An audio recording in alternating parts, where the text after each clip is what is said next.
and welcome to this Dies Academicus, an annual event organized by the Lay Center to... May I change it? Of course you can. Better? Thank you, Christian.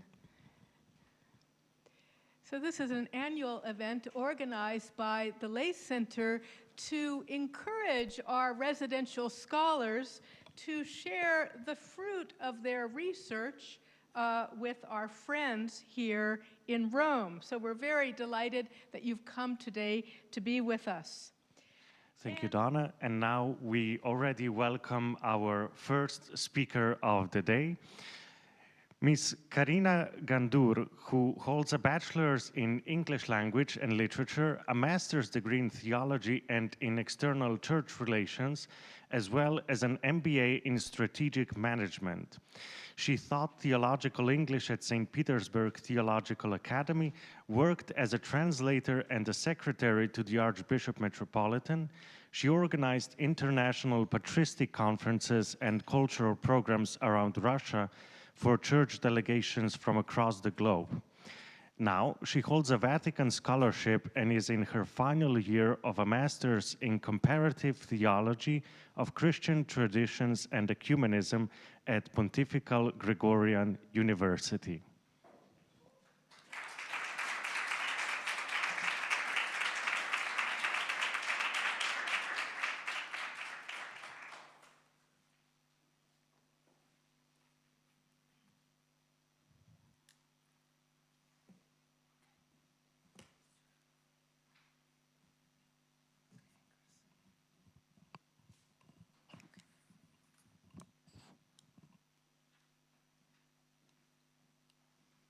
Well, good morning, everyone. So today I'm going to present on why do we need to build bridges. Thank you. So today I'm going to present on why do we need to build bridges. Imagine the world without bridges, without the curiosity to find what's over that river, hill, or a mountain. Without people who are eager to lose the sight of the shore. Would America be discovered? Would Yuri Gagarin go into space? And on a more practical note, would I be drinking coffee in the morning? Romans knew what they were doing. They were building roads, baths, and bridges wherever they went. Many of those constructions exist to this day. Bridges are more than a crossing. They connect neighborhoods and communities, improving lives of individual people, families, and the societies as a whole. They are signs of trust and symbols of peace. Take bridge as a metaphor for connecting two different, or perhaps not so different sides of the river. The two sides could represent two people or even two nations. What do we observe? Despite all the beautiful things that we have achieved and created, there are 27 ongoing conflicts in the world. There are divisions in families over political views. Churches boycott each other. Nations are unable to reconcile for decades or centuries. Bridges are being destroyed. Barriers and barricades are under constant construction. I invite you to embark on a journey with me to discover answers to three key questions. Why do we need to build bridges? What prevents us from building them? How can we build bridges in today's world? And at the end of our journey together, a vision of a horizon will appear. So let us commence with the why. In exploring this question, I used Aristotle's best-known work on ethics, one of the core books on medieval philosophy, which had tremendous influence on the development of modern philosophy, European law, and Theology. Aristotle claims that whatever actions you take in life, what you're really aiming at is happiness. Happiness is the meaning and the purpose of life, the whole aim and end of human existence. From Aristotle to our time, in 1938, which is over 80 years ago, Harvard University started what is now known as the longest-running study on happiness. It revealed that good relationships make us happier and healthier, and 40% of people's happiness comes from the choices we make in life. What will really matter at the end of the journey? People who work in palliative care claim that in the face of death, nobody says, "Bring me my diploma. Let me look at my achievements one more time." Instead, people ask to see their loved ones, those they feel connected to, or at least they want to be in the comforting presence of another human being. People need people. Meaningful bonds create emotional and physical safety. Safety is a basic human need. It affects how we interact in the world, our ability to connect with others, pursue goals. It allows us to thrive. We feel that the world is a safe place through other people who accept and embrace us in the unconditional love which many people struggle to find. So it seems that we need to build bridges in order to feel safe and happy. Some people might say that perhaps there is no need to connect with those who seem or sound different. Let's imagine a group of people living in a small village somewhere in Italy, and there are 100 inhabitants. It's a valley that is made by 2 large mountains. If they feel no need or no curiosity to discover what's behind those mountains, by never leaving the village, their world would become small, perhaps too small, and they will be deprived of the enriching experience of exploration.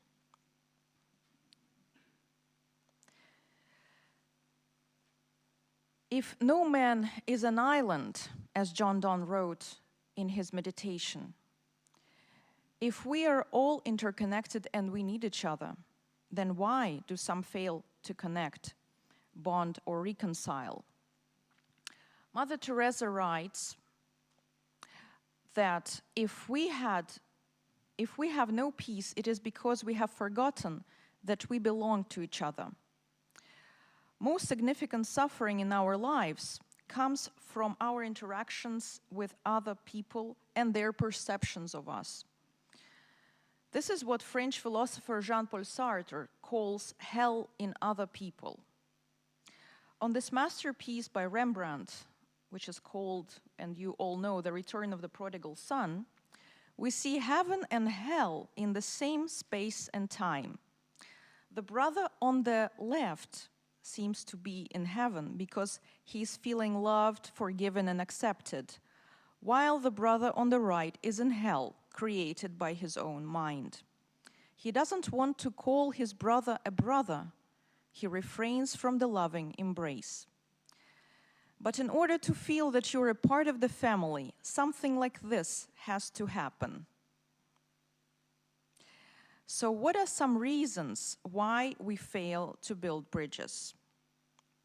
Here I provide 5 of them. The first is historical trauma, which is sometimes passed from generation to generation in the form of hatred.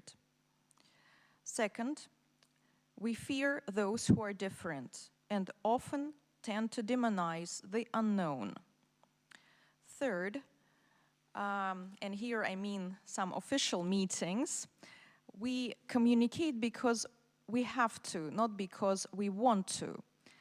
And when one finds himself that he has to talk not because he has something to say, but because he has to say something.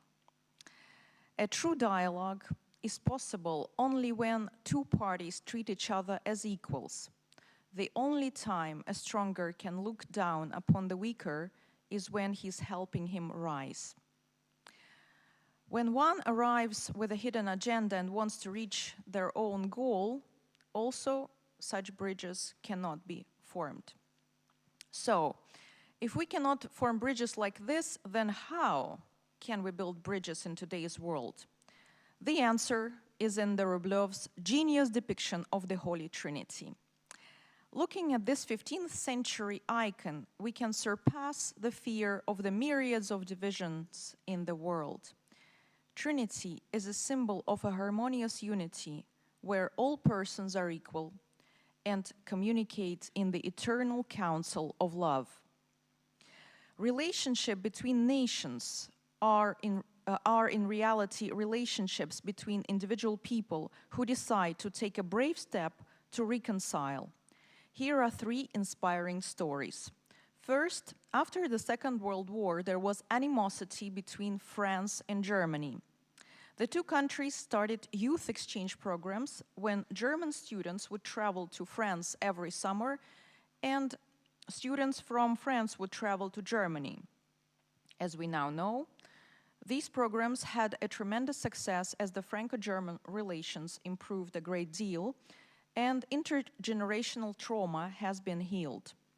Second, in the heart of Tuscany, near Arezzo, the city where the film La Vita è Bella was made, there was a deserted medieval village, which you can see on the photo, and this village has been transformed into a place where young people from conflicting countries come to live and study together.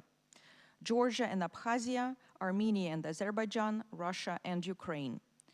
Finally, in the world of so many different languages, there is a language that we all understand, that of music. West Eastern Divan Orchestra is made up of Israeli and West Bank musicians that are united for music.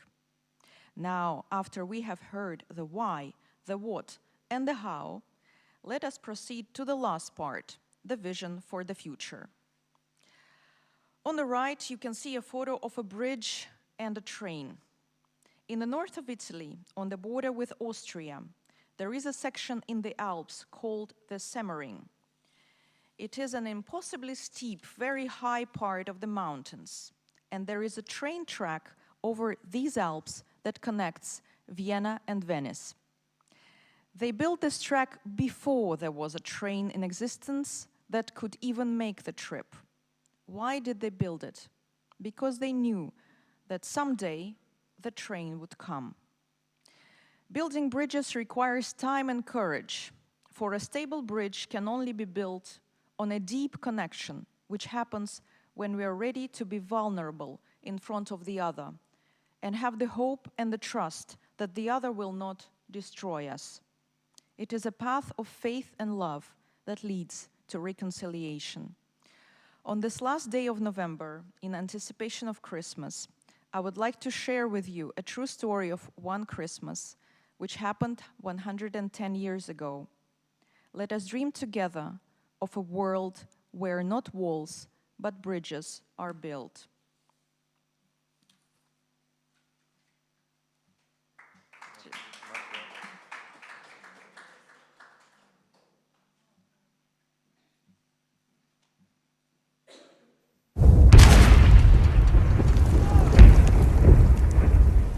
Jenkins, Oakley, Knight.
Ein Briter kommt! Ein Briter kommt! Jim? Jim! No, don't do it! Halt! Er ist nicht bewaffnet!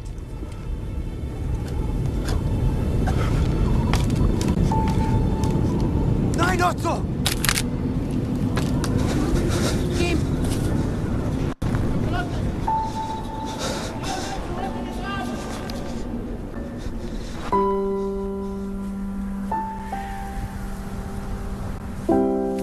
My name is Jim.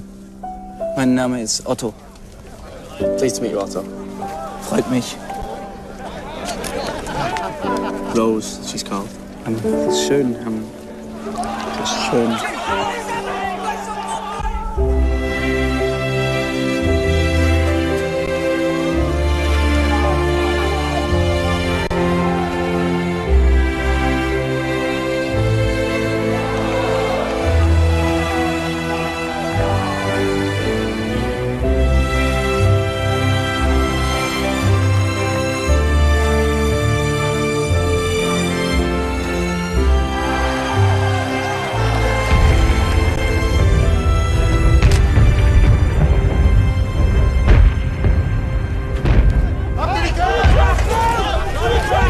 Danke.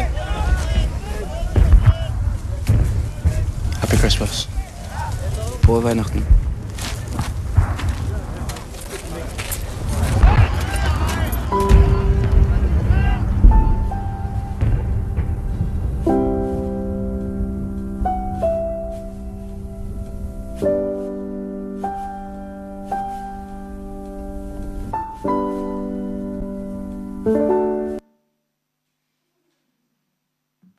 Thank you.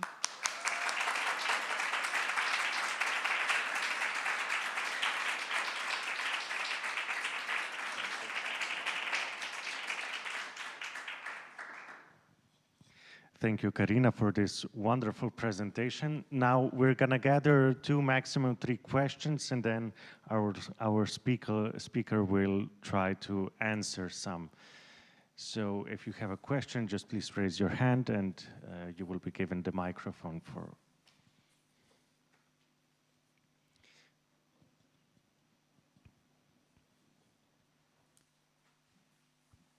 Thank you, Karina, for this very inspiring presentation. I want to ask you about this last beautiful video that you showed us, like when these two men are the first ones to step out. What would you say to the people that are risking to be the first ones to begin this breach? Like, what about the personal cost for these people regarding their reputation, regarding their personal struggles? If you could speak to that, to the first person that decides to begin building a bridge. Thank you so much. Beautiful, beautiful presentation. Thank you. Thank you. Do we have another question? Yes, Donna. Thank you, Karina. That was very beautiful. I wanted to ask you to explain a little bit more by what you meant, one of the challenges about people communicating because we have to, not because we want to. If you could explain that a little bit more. Thank you.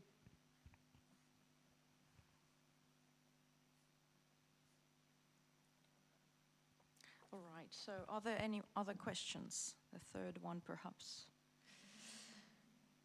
All right, so I will start with the last question about communicating because we have to.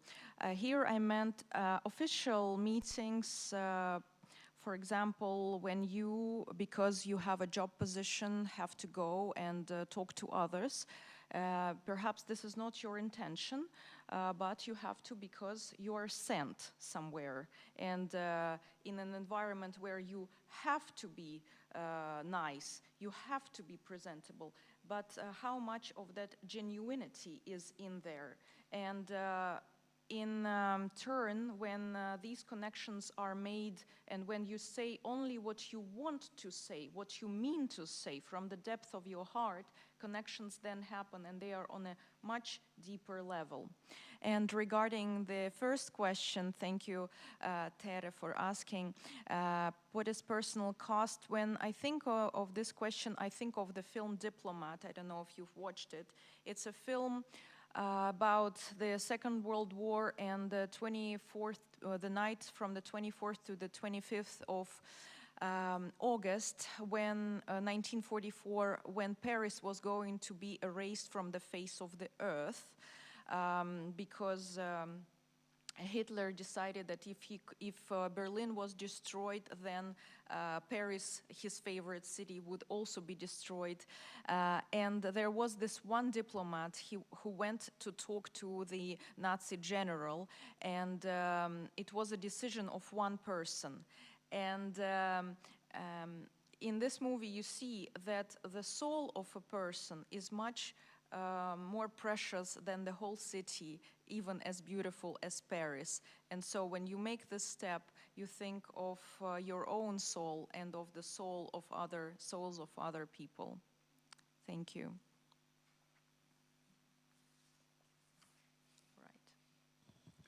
Thank you, Karina. I think we can give her another round of applause.